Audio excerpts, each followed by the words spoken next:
नमस्ते दोस्तों।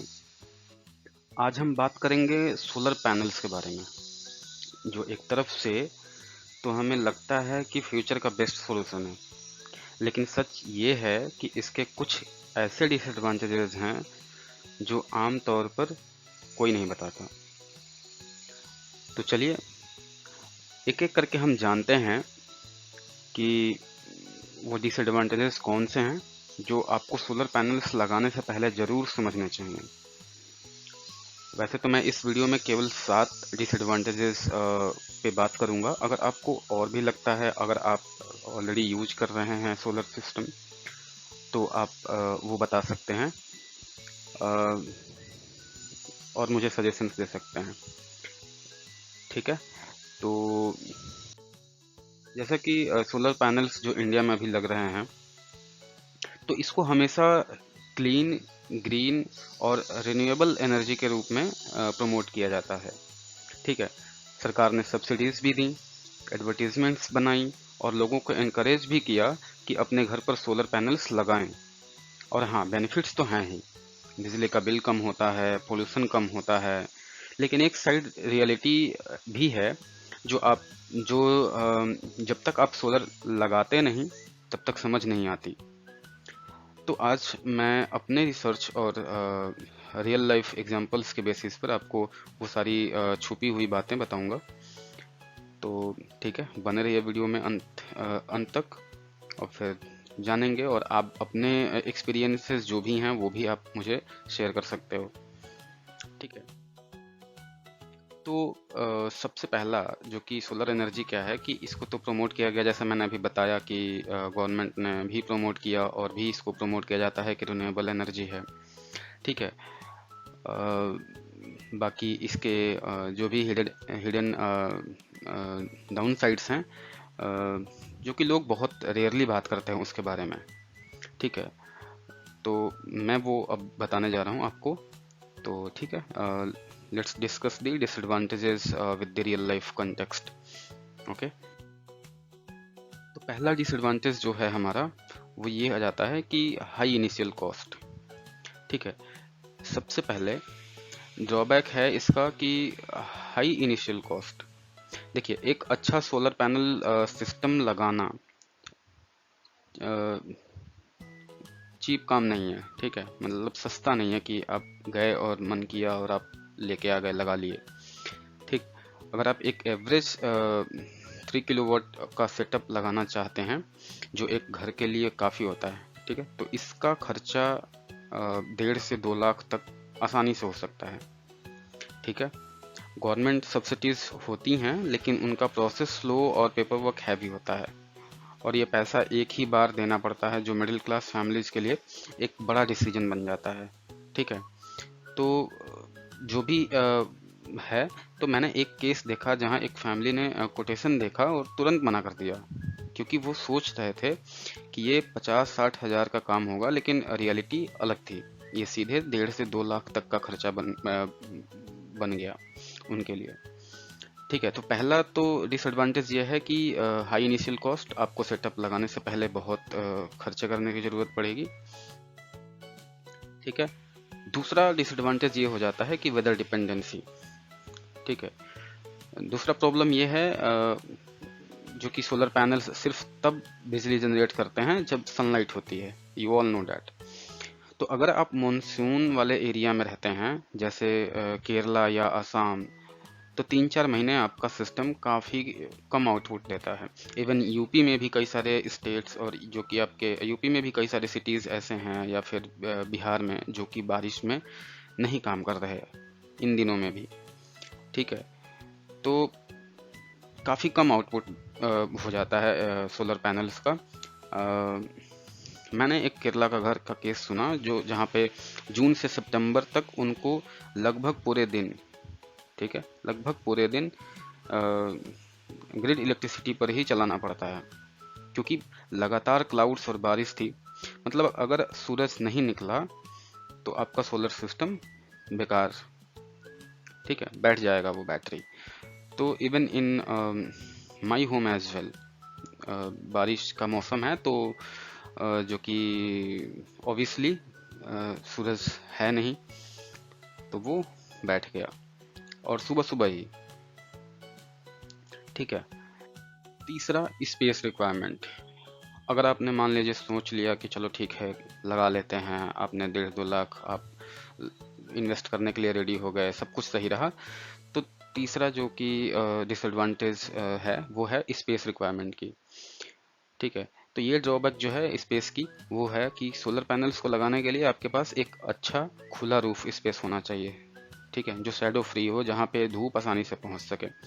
लेकिन आजकल शहरों में छोटे घर या फ्लैट्स और शेयर्ड बिल्डिंग्स का माहौल है, जो कि ये अलग जगह मिलना बहुत मुश्किल हो जाता है। ठीक है, जहाँ पे शैडो ना हो, सनलाइट इजीली पहुँचे। ठीक है। तो स्पेस का रिक्वायरमेंट बहुत मैटर करता है आपके सोलर पैनल्स को लगाने के लिए, सेटअप के लिए। अभी हाल ही में एक मुंबई का केस देखा, जहां बिल्डिंग का रूफ सब रेजिडेंट्स का कॉमन था। ठीक है, और कोई भी छत, कोई भी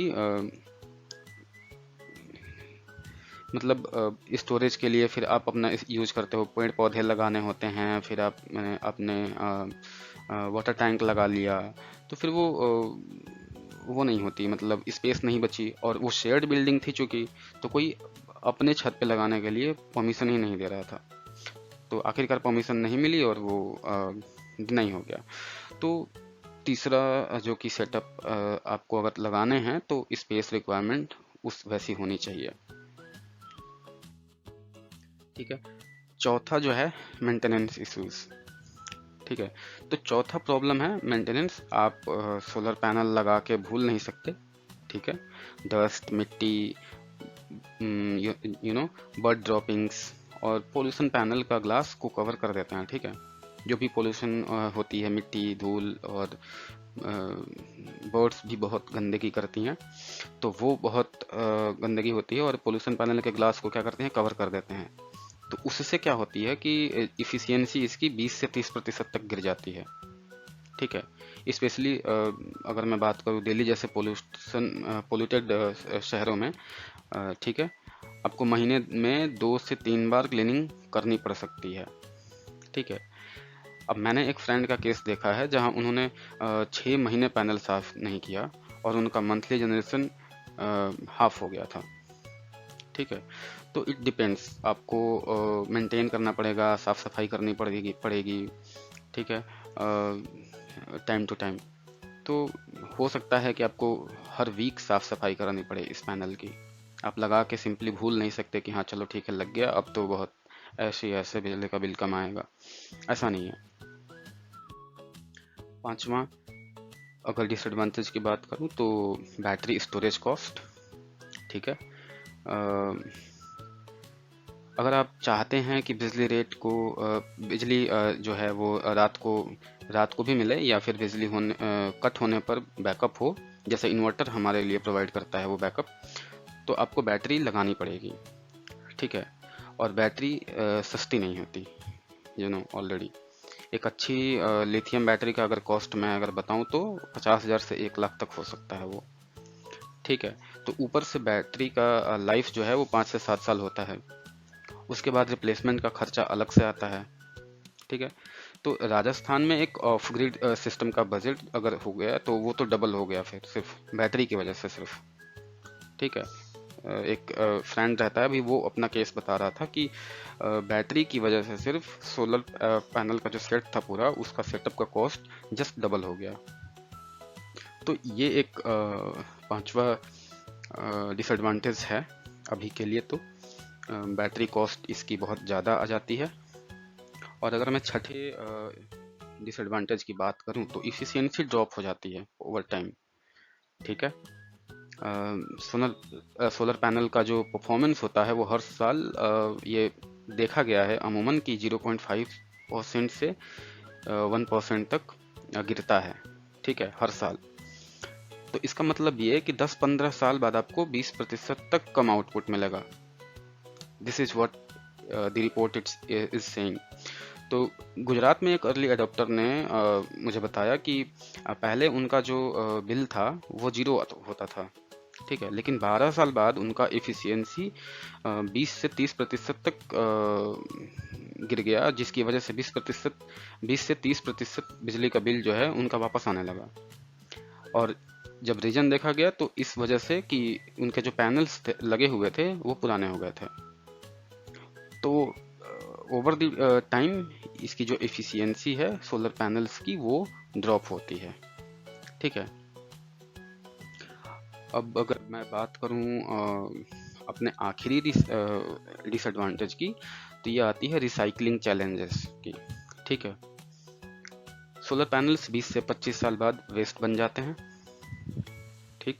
इनमें ग्लास, मेटल्स और कुछ टॉक्सिक मटेरियल्स होते हैं जो रिसाइकल करना जो है आसान नहीं होता, ठीक है। इसकी वजह से ये जाता है सीधे कचड़े के डब्बे में।